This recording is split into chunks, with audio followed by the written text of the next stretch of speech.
a second here, make sure that everything is nice and stable all across the YouTube platform.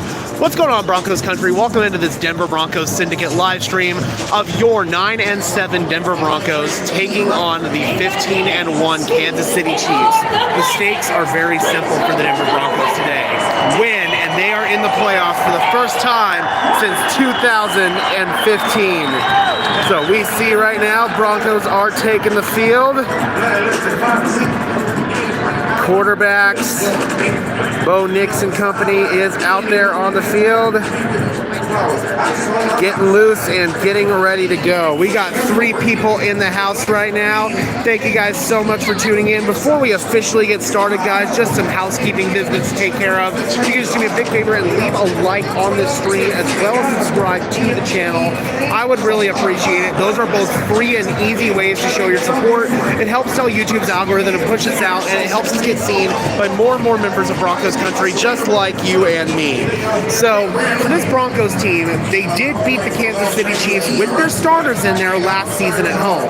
In that game, they forced 5 turnovers. This is going to be a game that even with Kansas City playing a bunch of backups, they are still going to be playing hard. They're still going to be playing physical. Carson Wentz is still an NFL caliber starting quarterback. So at the end of the day, this Chiefs team is still going to be playing to win.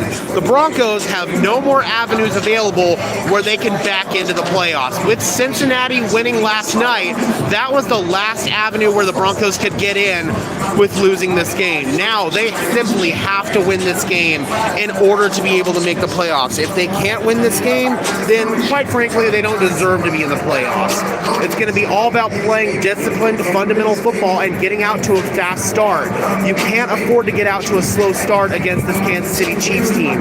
If you do, then you are going to be in big time trouble. So if you get the ball first, then you're going to have to march downfield and score immediately. Get up on them early and don't relinquish the lead. That is going to be the best way in order to beat this Chiefs team. Last game we saw them play against the Chiefs, Nick Bonito was able to get some consistent pressure on Patrick Mahomes. The Chiefs have had a revolving door at left tackle, so the hope is that they'll be able to generate pressure on Carson Wentz in this game, especially depending on how many starters actually play for the Chiefs on their offensive line. We've got Dylan Earl in the house. Good to see you, Dylan. All right. There are the Chiefs taking the field.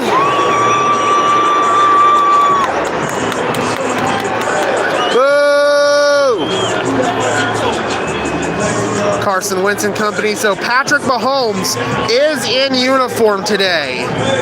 He is in uniform. I believe he'll probably serve as the emergency third-string quarterback, but it'll be Carson Wentz and Chris Oladokun for the Kansas City Chiefs.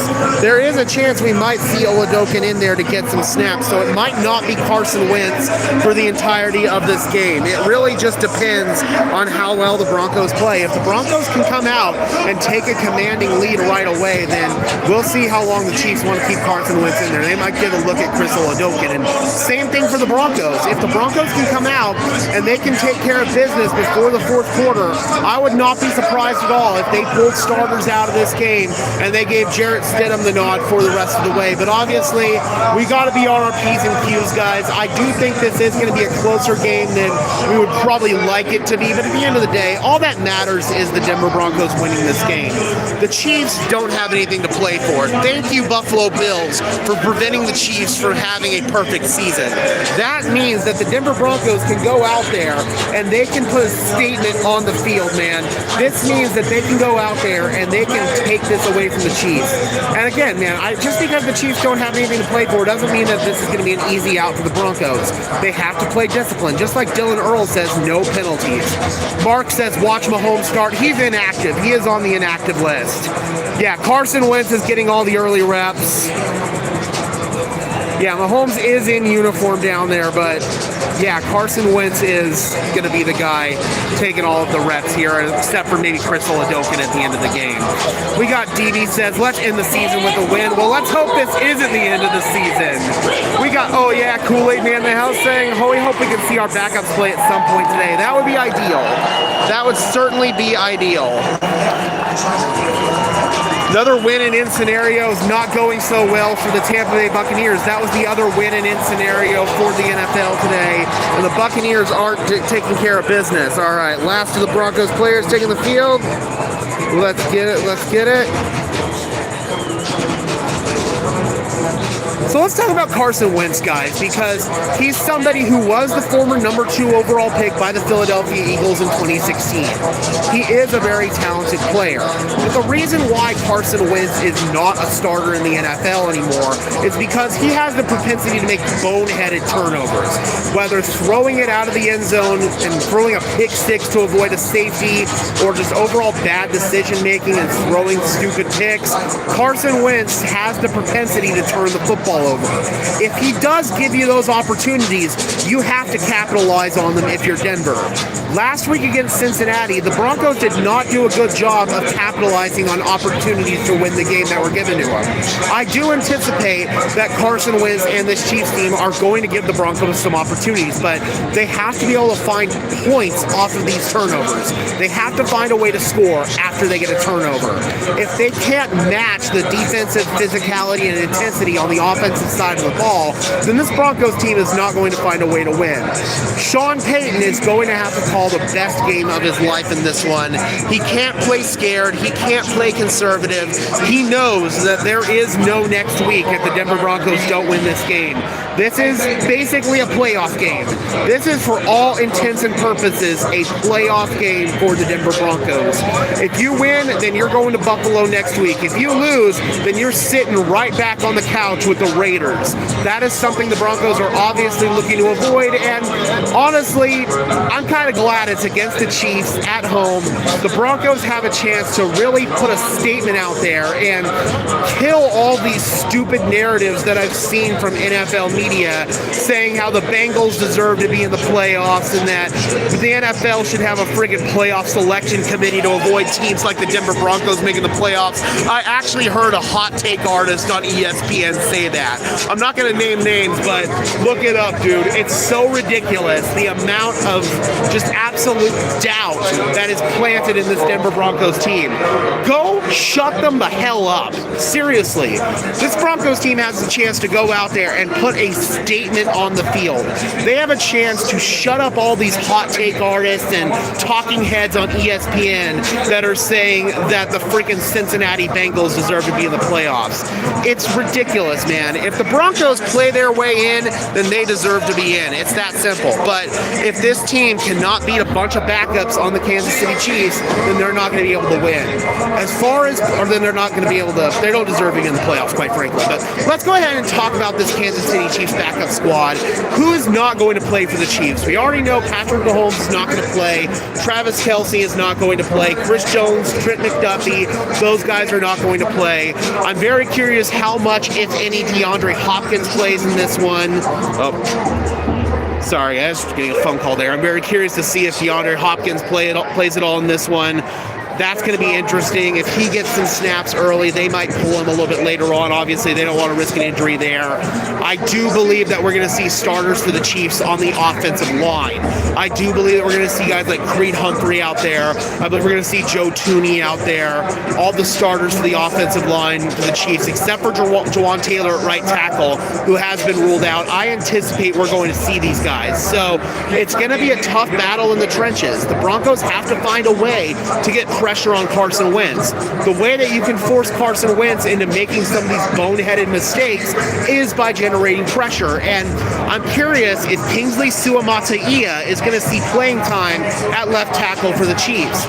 Nick Bonito really made Suamataia's life hell in that last matchup. So, yeah, man, I really do believe that at the end of the day, the Broncos are going to have to find a way to generate pressure. Got some more Chiefs players taking the field.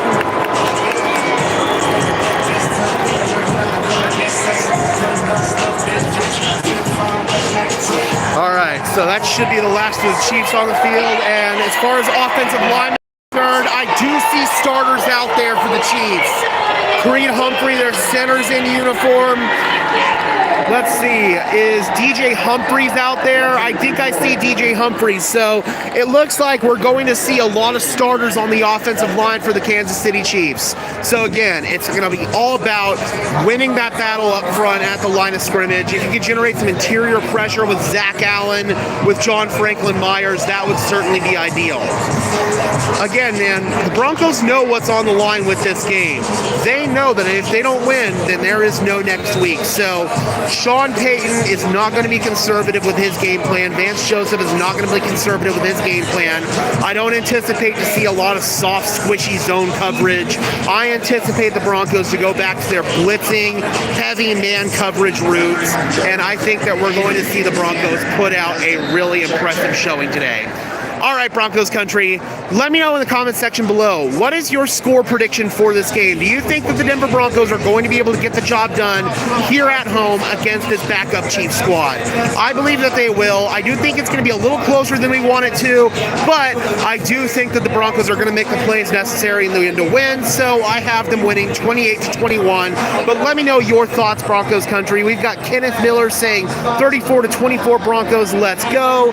So, yeah, man, I do think that at first this game's going to stay close, but I think the Broncos, especially with all these backups out there for the Kansas City Chiefs, are the better squad, and they're going to make the plays at the end that they need to make. We got Mark saying 35-13. Roman says Chiefs are better. If their starters were out there, I would agree with you, but it all depends on how well Carson Wentz plays and how many starters on the offensive line play for the Chiefs, quite frankly. JG says 24-21, so I think all of us are anticipating a Broncos victory in the end, but it's not going to be easy. They're going to have to go out there and take it from the Chiefs team.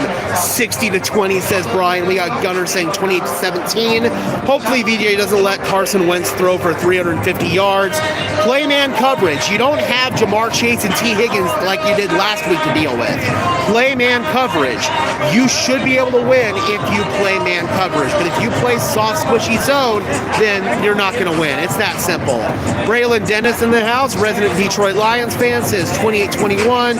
Feng Ho says 24-21 Chiefs. Braylon says, yeah, 28-21 Broncos. All right, we're going to go ahead and dip out of here, guys. Thank you so much for tuning in. Before we dip out of here, if you can just do me a big favor, leave a like on the stream as well as subscribe to the channel. I would really appreciate it. Those are both free and easy ways to show your support, helps tell YouTube's algorithm to push us out, and it helps us get seen by more and more members of Broncos country, just like you and me. And until next time, guys, I'm your host, Gage Madrid, saying peace out.